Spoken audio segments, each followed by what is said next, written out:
आविष्कार ही था जिसने मानव जाति की काया पलट कर दी। इंसान का काम पलक झपकते होने लगा, जिसे और भी आसान बनाया माचिस ने। जी हाँ दोस्तों, वही माचिस की मामूली सी तीली जो हमें किसी छोटे से ढाबे से लेकर आलीशान महल तक में देखने को मिल जाएगी।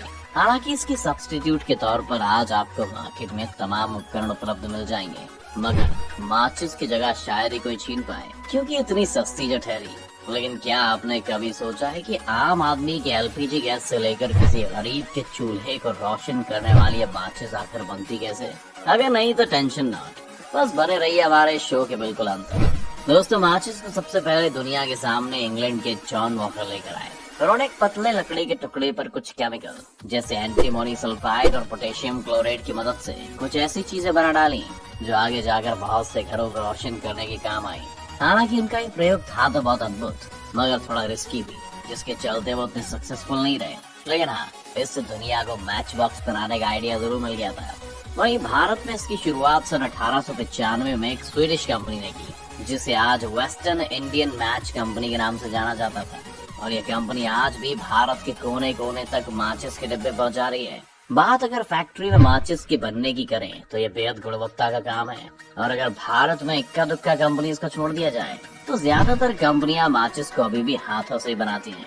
हो सकता है कि हर कंपनी का माचिस बनाने का तरीका अलग हो, मगर उसका प्रोसेस तकरीबन एक जैसा ही होता है। और इसके लिए सबसे पहले जिस चीज की जरूरत पड़ती है वो जाहिर सी बात है, लकड़ी है। जी हाँ दोस्तों, माचिस के डिब्बे का जरूरी पार्ट होता है उसके अंदर मौजूद माचिस की तीलियां, जिसके लिए एक ऐसी लकड़ी की जरूरत पड़ती है जो किसी भी तरह के केमिकल्स को सोख सके और जलने पर आसानी से आग का भार सह सके और टूटे ना। ऐसे में माचिस की तीलियां बनाने के लिए माचिस कंपनियां सफेद देवदार या फिर एस्पेन की लकड़ियों का इस्तेमाल करते हैं, जो मजबूत होने के साथ साथ काफी फ्लेक्सिबल भी होती हैं। अब अगर इसके प्रोसेस की बात करें तो तीलियां बनाने के लिए सबसे पहले लकड़ियों को बड़ी तादाद में फैक्ट्री में लाया जाता है और फिर इन्हें मशीन से चॉप करके छोटे छोटे साइजेस में अलग करके रोटेटिंग मशीन में डालकर इसको छिलकों में कन्वर्ट कर लिया जाता है। इसके बाद इन्हीं छिलकों की एक मोटी गड्डी बनाकर एक कटिंग मशीन में लगाई जाती है, जिसे बराबर मात्रा में काट कर माचिस की तीलियों में कन्वर्ट कर देती है और फिर इसे इकट्ठा करके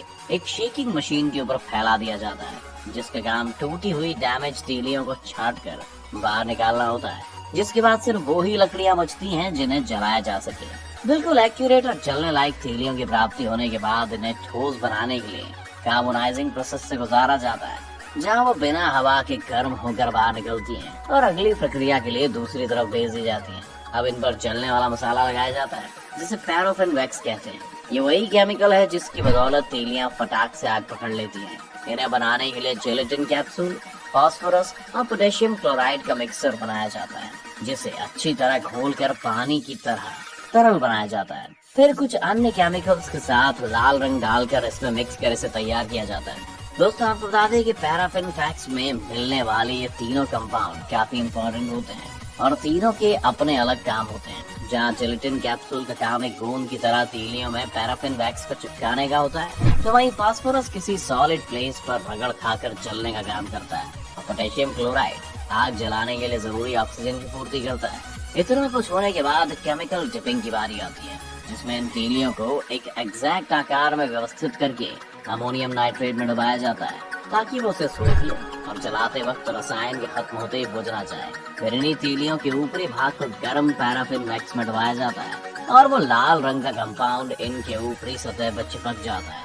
और फिर इसे सुखाने के लिए रोलिंग मशीन में घुमा दिया जाता है। अच्छी तरह से सूखने के बाद इन सभी तीलियों को बंडलिंग जोन की तरफ ले जाया जाता है, जहाँ इन्हें कंटेनर में डालकर सही क्वांटिटी में माचिस के डिब्बे पैक किए जा सके। दोस्तों, अब ये माचिस की तीलियां जलने के लिए तो बिल्कुल तैयार हो चुकी हैं, लेकिन ये काम अभी यहीं पर खत्म नहीं होता। अभी एक जरूरी चीज बाकी है, क्योंकि इन्हें पूरा करने के लिए चाहिए इसका डिब्बा, यानी कि मैच बॉक्स। और मैच बॉक्स बनाने के लिए जरूरत पड़ती है कार्डबोर्ड की। इसके लिए कार्डबोर्ड के पीसेस को सबसे पहले काट कर चारों कोने से बराबर किया जाता है, ताकि आसानी से फोल्ड हो सके। फिर एक मशीन के द्वारा इन कार्डबोर्ड को अलग करके प्रिंटिंग के लिए आगे भेजा जाता है, जहाँ इन पर उस ब्रांड का नाम और डिजाइन प्रिंट होता है। अब एक लैमिनेशन मशीन की मदद से इन प्रिंटेड कार्डबोर्ड के पीसेस को स्लाइडिंग और प्रेसिंग के जरिए लैमिनेट करके इन कार्डबोर्ड को फ्रिक्शन एप्लीकेशन के लिए भेजा जाता है। ये इस डिब्बे का सबसे जरूरी पोर्शन होता है, जहाँ माचिस के घर्षण वाला हिस्सा तैयार किया जाता है। जिस पर रगड़ खाकर तीलियों से आग निकलती है। इस बेहद जरूरी हिस्से से गुजरने के बाद कार्डबोर्ड को हर एक माचिस के लिए अलग अलग साइज में कट कर इन्हें इकट्ठा कर आगे डिब्बे बनने के लिए भेज दिया जाता है। ये छोटे छोटे कार्डबोर्ड डिब्बे बनाने वाली मशीन पर स्लाइड होते हुए हर एक कोने से चिपकते हैं और अंत में माचिस के डिब्बे का रूप ले लेते हैं। डिब्बे बनने के बाद इनका इनर बॉक्स बनाया जाता है जिस पर माचिस की तीलियां रखी जाती हैं। दोस्तों, इसके लिए ज्यादा कुछ नहीं करना पड़ता है, बस ऑटोमेटिक मशीन के जरिए कार्डबोर्ड के रोल्स को इसमें लगाकर छोड़ दिया जाता है।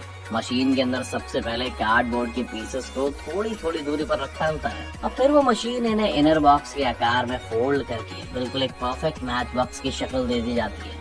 बता दें कि मशीन बेहद तेजी से काम करती है, इतनी तेजी से कि हर एक घंटे में तकरीबन 50,000 माचिस के डिब्बे तैयार कर देती है। अब फैक्ट्री में माचिस की तीलियां और उसका डब्बा दोनों तैयार हो चुका है, जिन्हें एक ऑटोमेटिक ट्रांसपोर्ट लाइन मशीन पर रखकर माचिस के डिब्बों में तीलियों को भरा जाता है। परंतु मार्केट में उतारने से पहले इसका फाइनल लैब टेस्ट होता है, जहाँ इन्हें 8 घंटों तक नो एयर स्पेस में रखकर ऑब्जर्वेशन के लिए रखा जाता है। इस प्रक्रिया के पूरे होने के बाद अगर माचिस की तीलियां बिना किसी दिक्कत के ठीक से जलने लायक होती हैं, तो उन्हें डायरेक्ट पैकिंग के लिए भेज दिया जाता है, जहां पैकिंग मशीन माचिस के 10 डिब्बों का बंडल बनाकर उन्हें पैक कर देती है और इन्हें बड़े गत्ते के डिब्बे में बंद करके सील कर मार्केट में उतार दिया जाता है। तो दोस्तों, देखा आपने आखिर मामूली से दिखने वाली माचिस की डिब्बी कैसे बनाई जाती है। वैसे आपका इसके बारे में क्या कहना है? कैसा लगा आपको ये प्रोसेस? हमें कमेंट करके जरूर बताएं। साथ ही अगर आपको हमारी आज की वीडियो पसंद आई हो तो इसे लाइक करके ज्यादा से ज्यादा